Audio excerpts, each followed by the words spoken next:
नमस्कार, सुप्रभात. सत्य आणि स्पष्ट बोलणारी माणसं कितीही वाईट असली तरी ती आपली शुभचिंतकच असतात. धोकेबाज कधीच नसतात. स्वार्थ आणि अहंकार सोडला की आनंद देताही येतो आणि घेताही येतो. जेव्हा परस्परात आपुलकी, विश्वास आणि समजूतदारपणा नसेल, तेव्हा समोरची व्यक्ती आपल्या बोलण्याचा, कृतीचा तिच्या सोयीने कसाही अर्थ काढू शकते.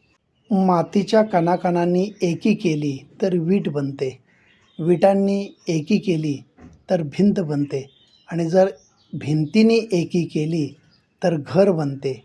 या निर्जीव वस्तू जर एक होऊ शकतात, आपण तर माणसं आहोत. विचार असे मांडावेत की आपल्या विचारांवर कोणीतरी विचार केलाच पाहिजे. आयुष्य खूप सुंदर आहे, फक्त जगायला हवं. शब्दातलं सौंदर्य शोधायला लागलो की संवादातले सौंदर्य कळते. संवादातले सौंदर्य कळले की नाती सुंदर होतात आणि नाती सुंदर झाली की आयुष्य सुंदर होते. मग सख्खे आणि दूरचे हा भेदभाव गळून पडतो. धन्यवाद.